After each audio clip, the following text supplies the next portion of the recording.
Well, good morning, everyone. Week 18 is on our way. We have going into the last week of the season. As usual, we have Jed over in the suburb of Illinois, and Jed Jimmy's here in Chicago today. Oh, welcome to our cold. We have snow on the ground. I do miss the heat of Phoenix here, Jed. Jed, Jim, with everything that's happening on the football field, a lot of times it looks like the game is suspended for this particular week. And what thoughts and prayers continue to be with Hamlin as well, too. But in terms of the game itself, what was your reaction as you were watching the game on Monday? Well, I was watching with my 10-year-old, so that was really, he was definitely scared and concerned for Damar. And so that was I don't think I'll ever forget that. I was looking back and it was 50 years ago that actually it was a Detroit Lion playing the Chicago Bears who had a heart attack on the field. And that's the only other time, at least a cardiac arrest that I could see. But it was really, I was watching live as it happened, and it was so clear because he got up from the tackle. So he got up from the tackle and then just crumpled to the ground. And so it was clear that something was very wrong.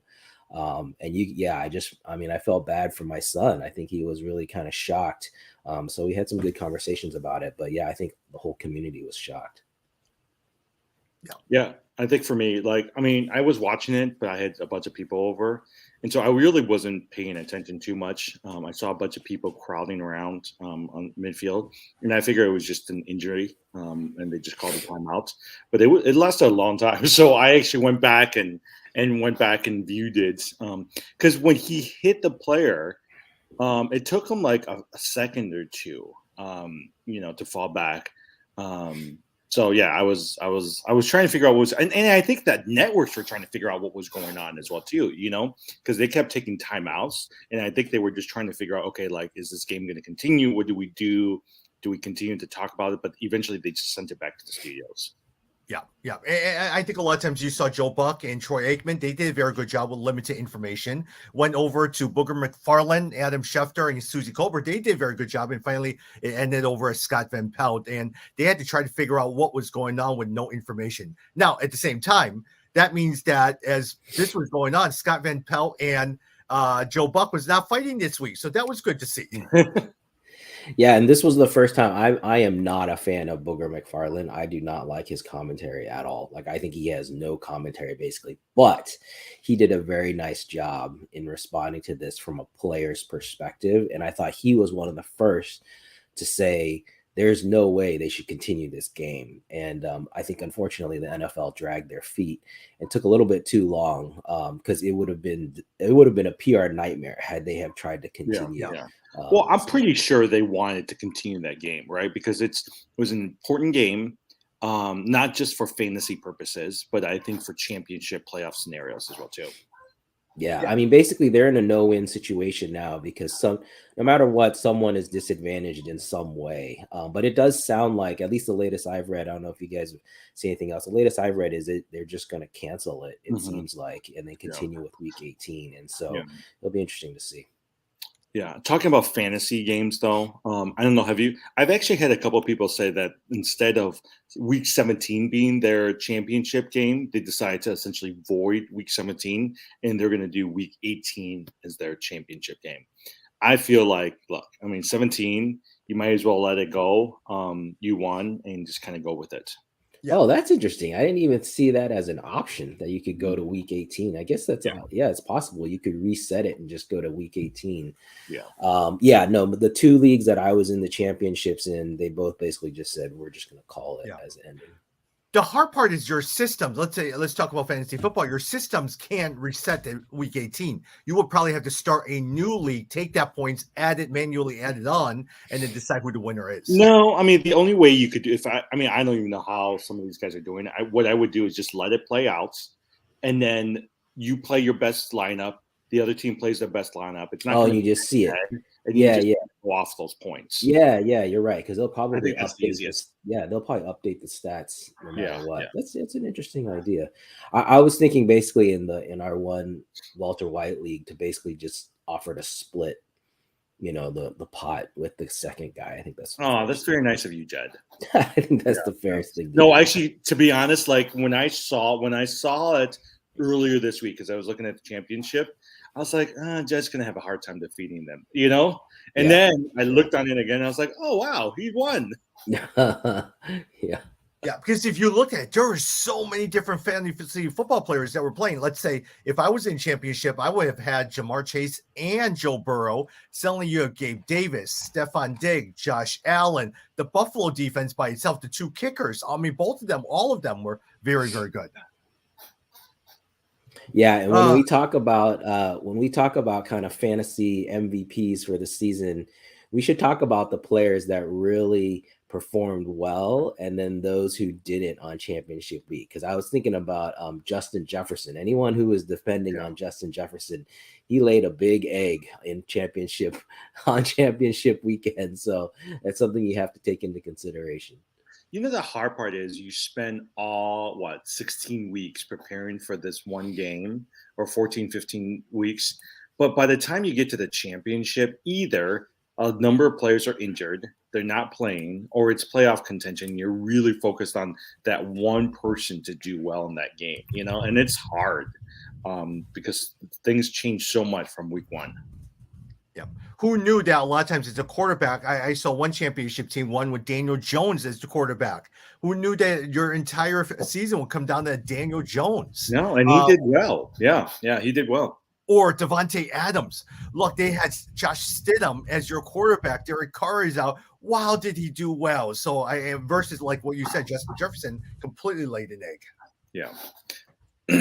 All right.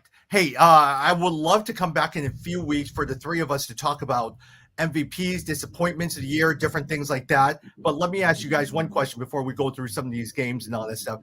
For you, who was the MVP for your team this year? Who was the one person week in and week out that you counted on every single week that stuck out? Like, for instance, for me, it was Jalen Hurts. Week in, week out on any of my team, I knew if I had Jalen Hurts on my team, he was going to win. And as the quarterback, he just carried my team all the time. Mm-hmm. So even though there was bad players, Jalen Hurts always was able to compensate all my bad players. What about for you guys?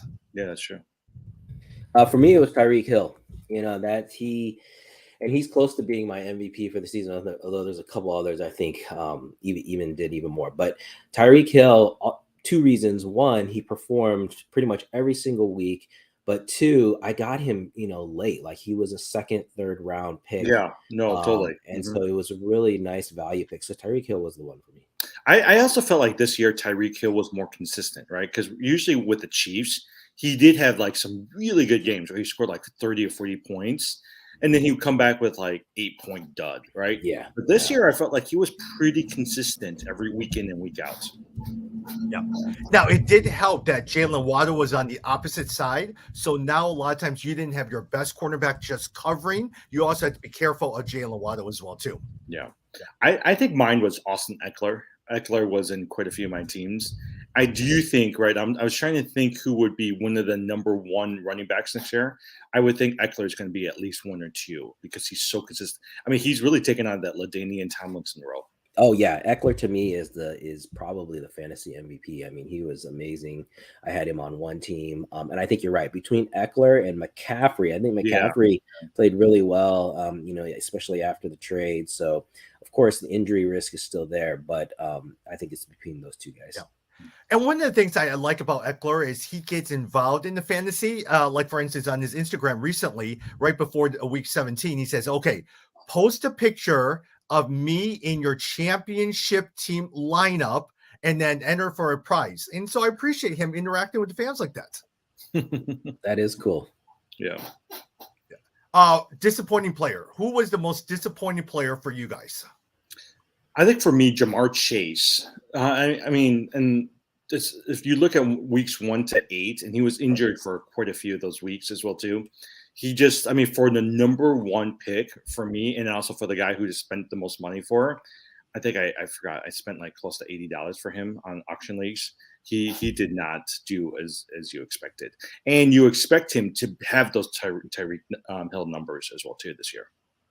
Yeah, mine is definitely Kyle Pitts. Kyle Pitts, Kyle Pitts. He hurt me a lot in Yeah. a lot of leagues.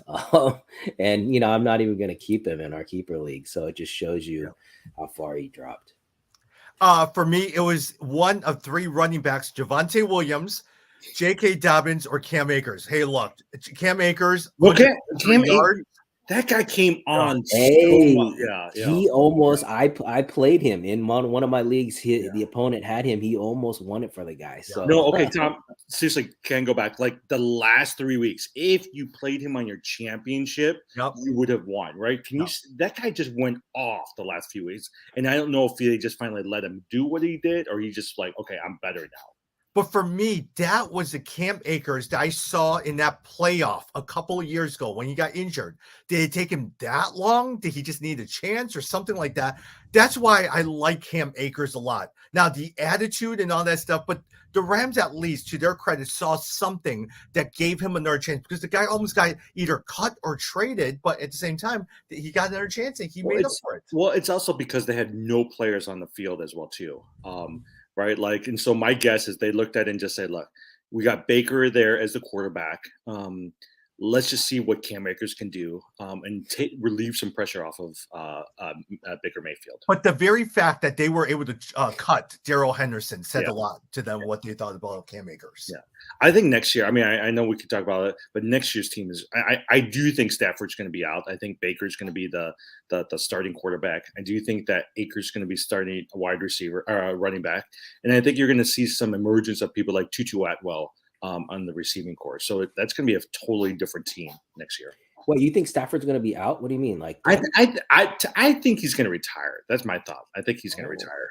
Yeah. Wow. See, I don't think so. A lot of times, I think he may try to play it for one more year. Now, if he gets hit one more time, then maybe no, because everyone was saying that he's like he just can't move anymore. Wow. Unless you say, okay, I'm going to do it one more year. We're going to try to keep this championship team together, and then we're it, right? But I do think that they're setting Baker Mayfield up to be the starting quarterback. What about Tua? You guys think Tua's going to ultimately, what are they going to play out with him? I mean, that guy with all his concussions is pretty worrisome. You're now into the third concussion with 2 straight concussions this season. I think a lot of times, look, I mean, for his sake as well, too, a lot of times you just have to be concerned about at the least, you got to have a backup. I would draft a young quarterback or at least bring someone. No, but I if I was Miami, I would consider bringing in like a Derek Carr, a veteran presence who might come in. But yet he didn't do well with Devontae Adams, his best friend. And so, but it is kind of weird how all of these quarterbacks got dumped towards the last couple of weeks where they just didn't play them. I mean, even who is it? Last night they were talking about Carson Wentz. They just said most likely either he's relegated to just a backup now or he's going to be out of the league because there's literally now going to Taylor Heineke. Well, did you hear, though, Taylor Heineke, the big story this morning, apparently he basically demoted himself and said they should play the rookie. They should start the rookie to give the rookie a chance. Sam Howell. Taylor Heineke said that? Yeah, Heineke said that. Yeah. Okay. Did you hear the other story? A reporter after a game asked Ron Rivera, did you know you were knocked out of the playoffs? He was so surprised. He didn't realize he was knocked out of the playoffs. And later on, he says, I was so focused on winning. I thought we were going to win and we were going to flex. And so he was so surprised that he got knocked out of the playoffs. It's classic Ron Rivera. Yeah, but let's see how Sam Howell does as well, too. Jed, Nathan Peterman is starting for Josh Fields.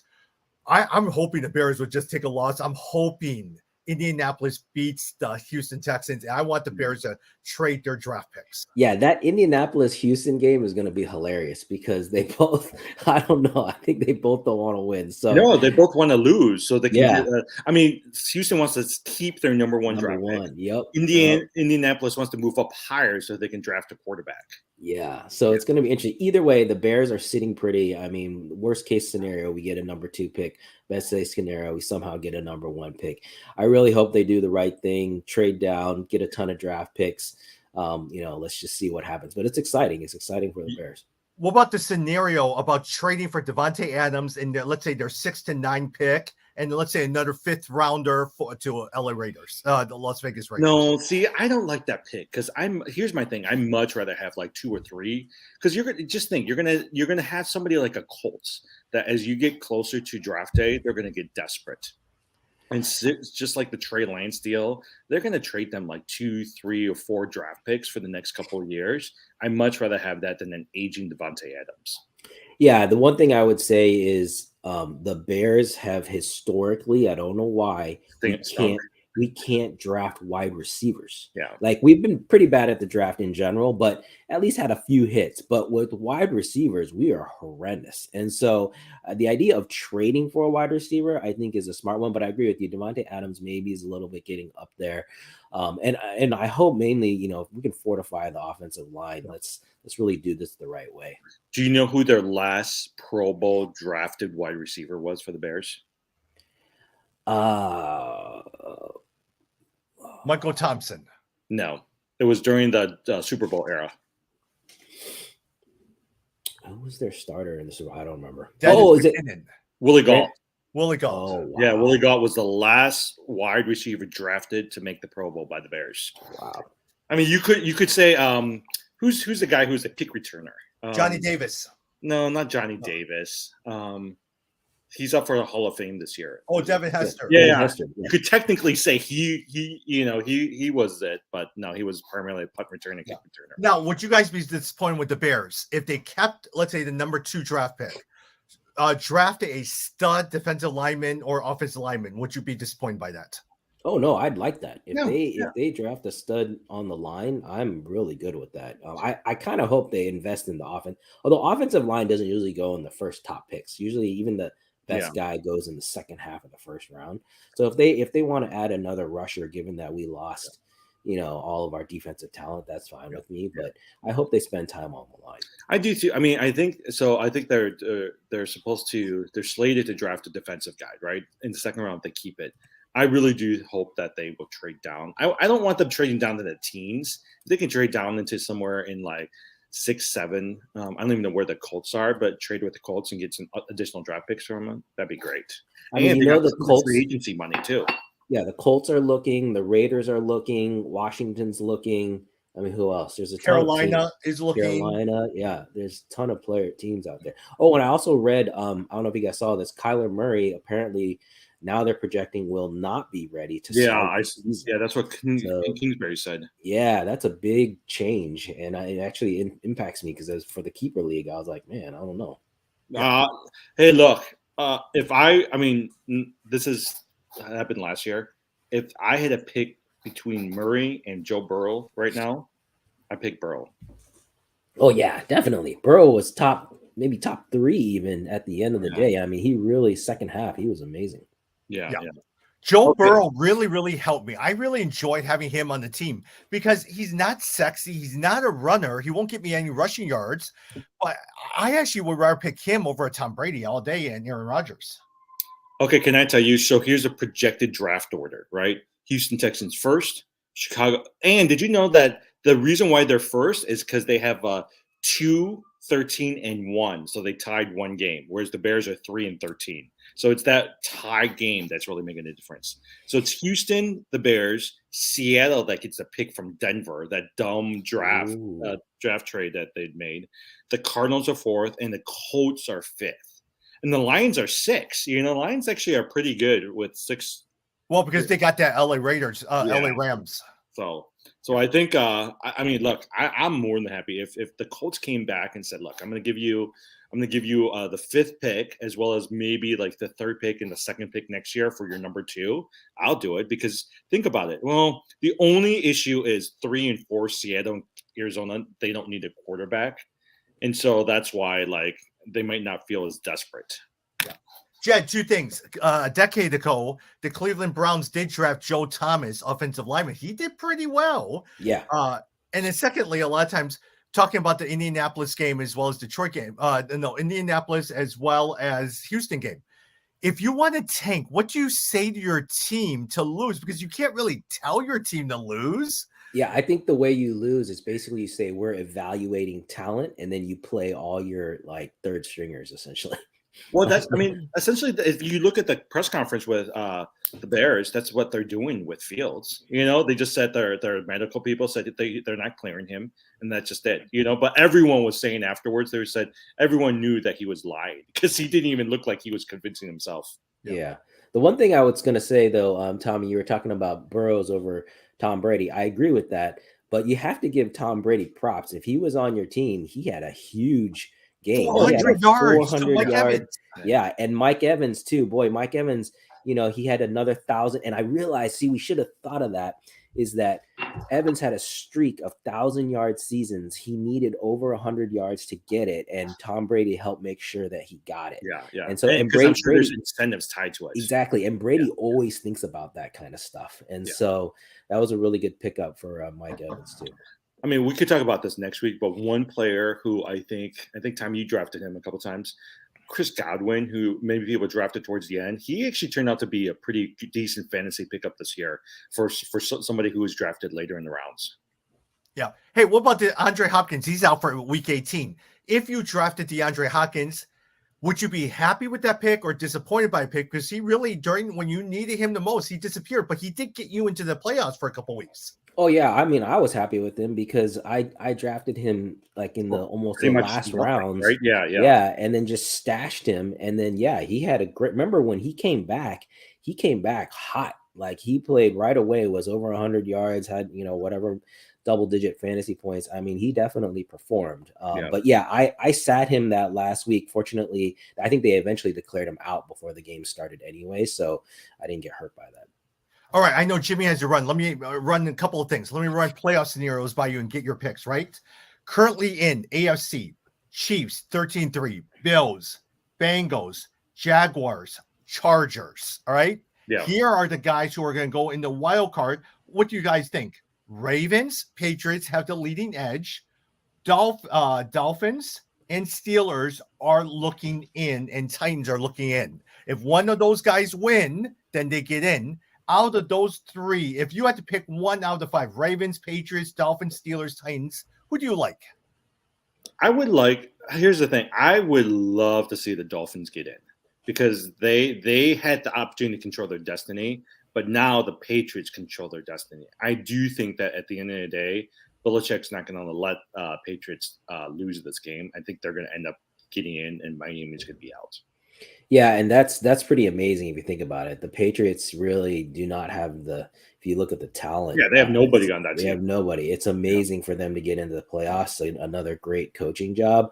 But I agree with you. If the Dolphins could get in, I think they could be dangerous. Yeah. I mean, the Ravens, it's all about Lamar Jackson. Does anyone know what's really going on? Yeah, I know he's not playing, but what's really going on with the guy? I mean, free agency at the end of the year. Oh yeah, right. But did you know that what's his name? Who's the backup? Tyler Huntley. Huntley. Did you know he is the substitute for the Pro Bowl? This year. I didn't know he actually did that good. But I guess people voted him in because they said he was pretty decent. Yeah. Yeah. That's the other kind of sneaky MVP is Geno Smith. You look at Geno Smith's numbers. Yeah. Holy smoke, that guy played really well. Yeah. Actually, speaking of Geno Smith, Russell Wilson did actually pretty good this week too, without Nathaniel Hackett. So maybe it is the coach's issues. One thought in terms of going back, because if you look at the playoff pictures, Ravens are with Tyler Huntley. They won't win. Patriots, I don't want them to win. Dolphins are pretty good. Steelers, no, I don't think any of us think the Steelers are any good at all with their coaching carousel. But Titans 7-9, even though they don't have a good quarterback. I bet you a lot of times they're going to keep giving it to Derrick Henry, who rested in week 17 just so he could play in week 18, and he says he's all ready to go. Yeah. But Vrabel's a good coach as well, too. Yeah. Did you guys see it? By the way, did you guys see that clip when Brady played the Steelers about what he was saying about the Steelers? He's like, I did not leave and divorce my wife so I can lose to Kenny Pickett. Wow. Wow. So they called him saying that. I thought that was hilarious. Yeah. Now, in terms of Denver Broncos, did you guys hear who they reached out to for an interview? Jim Harbaugh. Yeah. Oh, yeah. Jed, I was at the Fiesta Bowl. Oh, nice. Yeah, 10 rows up. It was a great seats. Oh, that's awesome. Everyone that I was sitting around says they think that Harbaugh's leaving. Because he's got Panthers, he's got the Colts, and he's got Denver. And so everyone, even all the commentators, are saying Harbaugh is most likely is trying to inch his way back into the NFL. Man, that was a great game, by the way. If you guys don't like college football, the semifinals were amazing. Both games were so good, and I was so impressed. Both games, but also I was really disappointed for Ohio State. I thought C.J. Stroud looked amazing. Like I kept thinking, man, this guy looks like he's ready for the NFL. So it'll be interesting to see who comes out and when. But Georgia has a lot of good players.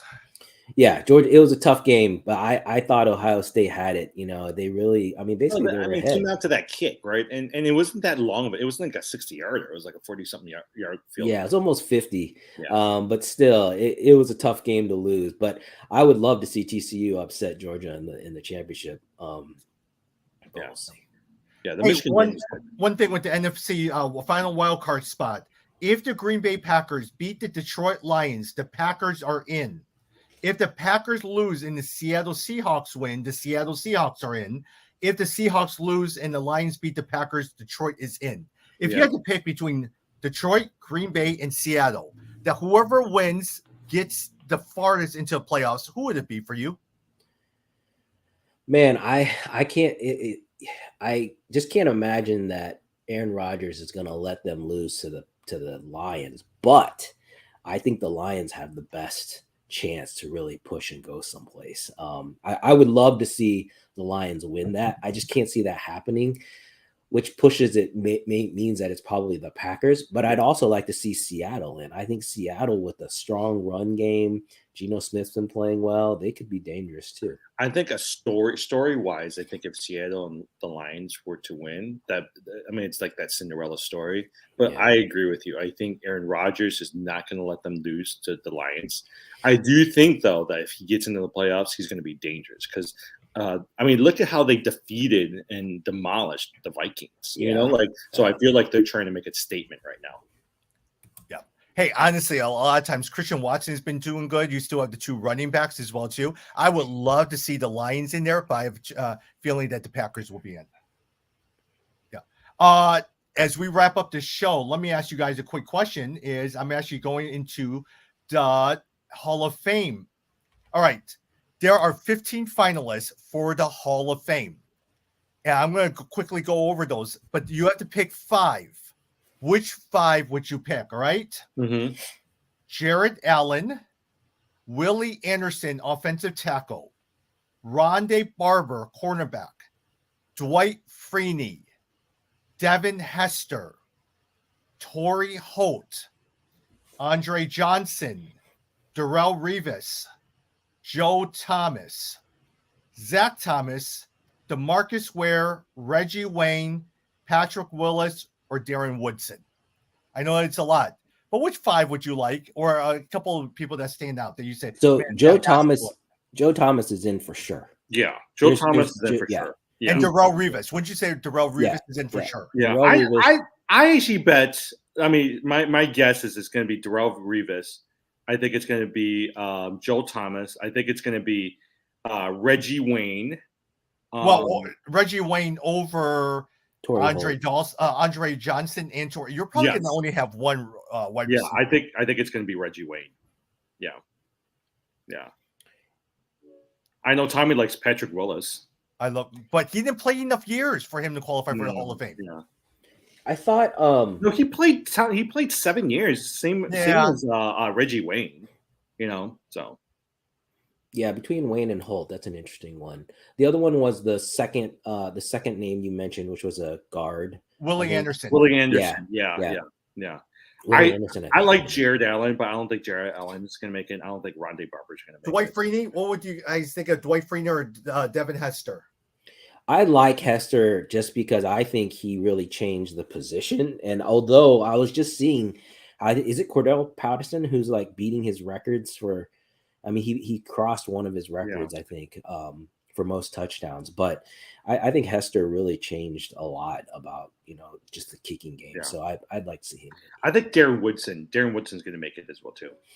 Yeah, but at the same time, there's cornerbacks, Darren Woodson or Darrell Rondé Rivas. Barber. You would probably Yeah. go with Darrell Rivas Yeah, first over Darren Woodson. Yeah. And linebackers. Okay, linebackers, if you had to pick one of three, Zach Thomas, DeMarcus Ware, or Dwight Freeney, which one would you pick? Ooh, I think it's between Freeney and Ware. DeMarcus Ware, he did win a bunch of Super Bowls for Denver, and he was very good with Dallas Cowboys. Yeah, I think it's going to be DeMarcus Ware. I'm just looking through the list. Yeah, I my guess though, yeah, it's going to be him. Yeah, well, I would love to see Devin Hester in the game. Yeah, in the Hall of Fame. I forgot that he played for Baltimore, Seattle. Devin Hester. He played for 7 years for the Bears. As we wrap up, because I would like to have one more show for us to talk about MVPs, disappointing players of the year. Let me switch gears a little bit.